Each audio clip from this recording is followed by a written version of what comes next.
Segala salam, pemirsa, kembali jumpa saya Dewi Larasati dan narasumber kita Kang Raga, seorang praktisi spiritual dan supranatural.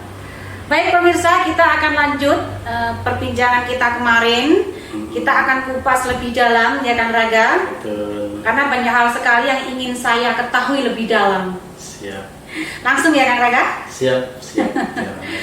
Kang Raga, dalam pembahasan kita kemarin, Kang Raga menyebutkan sedulur papat Kalimo Pance atau Kakang Kawah hari-hari ya. Nah itu kan wujud lahirnya saja, ya, yang dapat kita rasakan, kita pegang ya, seperti air, tanah, api, angin seperti itu. Nah, apakah sedulur papat tersebut itu juga ada wujud batinnya, Kang Raga? Mohon dijelaskan. Mangga silahkan Kang Raga. Ya.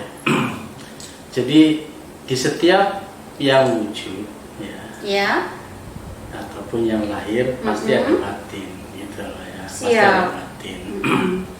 Tapi di setiap batin belum tentu ada lahir ya. Gitu ya. Jadi ya sebetulnya antara lahir dan batin itu memang simetris ya. Simetris. Seperti siang dan malam. Iya, seperti siang dan malam gitu loh. Cuma seringkali memang antara yang batin ini seringkali tidak terdeteksi. Kan gitu. Sejauh ini belum terdeteksi. Ya, karena dianggap tahayul gitu loh. Jadi kekosongan ya. Jadi bumi ini kan ada di kekosongan ya.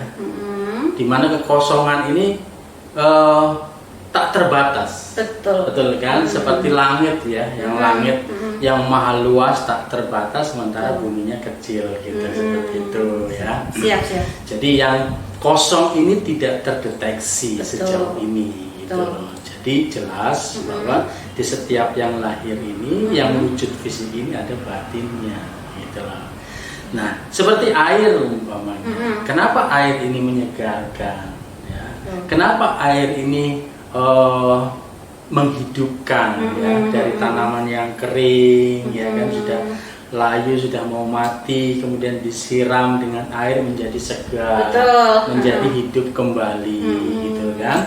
Dari seorang yang jatuh pingsan, kemudian kita cipratin dengan air menjadi sadar. Siap. Gitu kan. Berarti di situ memang air, di situ ada kekuatan batin di dalamnya gitu kan. Pada saat kita mengalami haus dan dahaga seperti apa, kemudian kita meneguk segelas air umpamanya kan, minum segelas air, kemudian kita pun menjadi segar. Berarti kan ada kekuatan di balik air itu. Betul. Ya. Jadi bukan hanya sebatas mungkin air yang terlihat secara kasat mata saja, ya, yang mungkin ya dianggapnya tidak biasa saja lah gitu ya. Ada wujud batinnya ya, yang saya yakinin bahwa di balik wujud air ini ada kehidupan yang disebut dengan bangsa malaikat. Jadi malaikat ini ada di unsur air ya. Air ya. Air ini kependekan dari alam ilahi Robbi.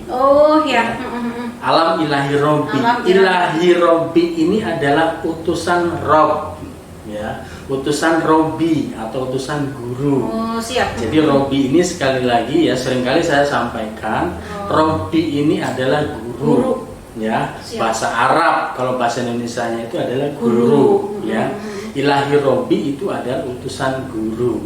Jadi malaikat ini adalah utusan dari guru, gitu loh. Dalam wujud lahiriahnya atau wujud fisiknya ini adalah air, gitu loh ya. Sesuai sifatnya juga ya kan? Sesuai dengan sifatnya ya. Jadi masyarakat itu kan mengetahui ya bahwa sifat malaikat ini kan taat, sujud ya.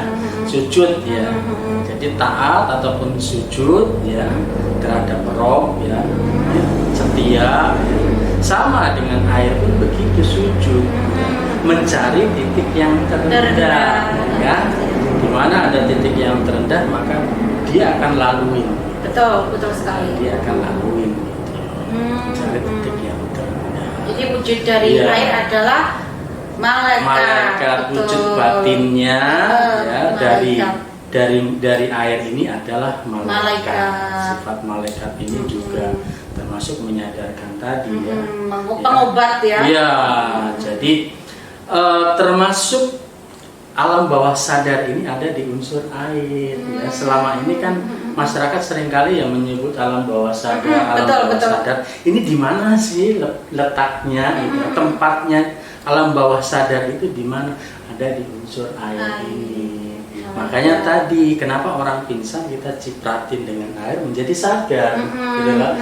Bersifat memang menyadarkan, memang menyimpan alam bawah sadar. Betul. Alam bawah sadar yang menyimpan potensi kekuatan yang luar biasa. Pokoknya positif aja ya. Kenapa potensi luar biasa? Ya karena memang 70% mendominasi tubuh kita, juga mendominasi bumi ya, wilayah bumi ini didominasi dengan air. Begitupun dengan wilayah dari jasmani kita ini, ya, itu didominasi oleh air. Makanya menyimpan kekuatan yang luar biasa, termasuk kekuatan-kekuatan untuk menghadirkan berbagai macam keajaiban itu ada di unsur air. Ya, seperti menyembuhkan berbagai macam penyakit, umpamanya cukup dengan segelas air dan berbagai macam. Sifat-sifat air itu juga mensucikan, membersihkan, ya kan? Banyaklah gitu loh. Nah, begitupun dengan batin dari api ya. Jadi wujudnya api ya yang kita ketahui seperti itu ada batinnya, gitu kan? Ada batinnya ya. Batinnya itu berupa iblis. Iblis ya? Iblis ataupun setan. Makanya dalam agama itu kan disebutkan bahwa iblis itu tercipta dari unsur api. Termasuk ya. jin juga berarti? Termasuk. Jadi kalau jin ini adalah asapnya. Asapnya. Ya. Dari api juga, tapi dari unsur asapnya. Asapnya. Dari unsur asapnya itu adalah jin, gitu kan. Nah, iblis dan setan itu dari api ya, atau wujud batinnya dari unsur api itu adalah iblis ataupun setan, gitu kan. Nah, kemudian dibalik dari unsur tanah ya, atau unsur tanah ya, unsur bumi, ini unsur batinnya itu siluman. Siluman ya. Siluman ya, sifat lumampah manusia ya. Sifat lumampah manusia, siluman ya. Sifat lumampah manusia. Sifat lumampah manusia. Ya sebetulnya mereka ini juga termasuk dari leluhur juga gitu loh. Tapi leluhur yang telah mencapai kepada kesempurnaan tertentu gitu kan. Jadi meninggal atau seperti apa itu Kang Raka? Kalau siluman ini tidak meninggal. Oh, tidak meninggal ya? Beda dengan leluhur yang ada di unsur angin ya. Jadi di balik unsur angin ini ada yang disebut dengan leluhur atau karubun ya. Tapi ini leluhur yang meninggal. Leluhur yang mati ya, itu ada di unsur angin. Nah, sementara siluman ini ada di unsur tanah gitu. Apa moksa itu ya Kang Raka? Iya, moksa. Mereka Moksa. menempati ruang seperti tumbuh-tumbuhan, ada juga di binatang juga. Oke, siap. Ada juga di bebatuan. Banyak lah yang memang di unsur tanah, tersebut gitu loh. Jadi mereka itu juga saudara-saudara kita. Siap. Iblis termasuk juga saudara kita, ya kan? Begitupun dengan malaikat, begitupun dengan siluman dan leluhur ya. Itu semuanya adalah sedulur papat kita. Ya. Nah, pancernya itu adalah nyawa atau roh diri kita. Oh betul.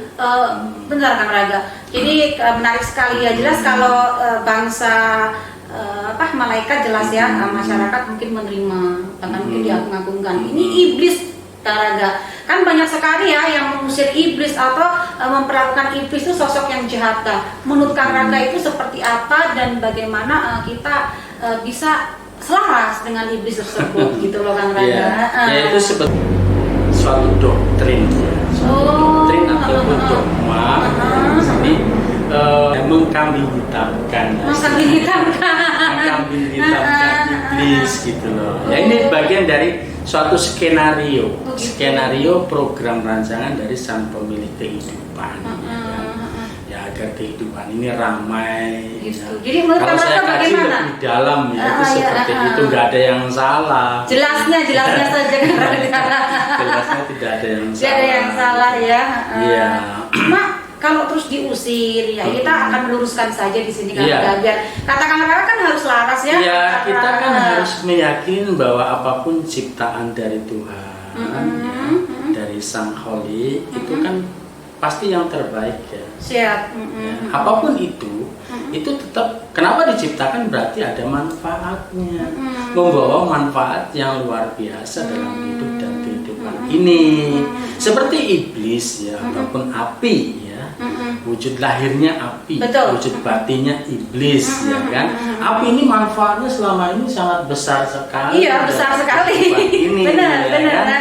Yang memotivasi diri kita, menyemangati diri kita, benar. ya kan? Kita bisa berdiri tegak karena adanya unsur api itu. Coba kalau hanya unsur malaikat, ya hanya mencari terus ya? rendah lunduk terus gitu kan, gitu loh. Kapan berdirinya? Masuk, gitu loh, ya. sangat logis Kang Raga. Siap. Jadi,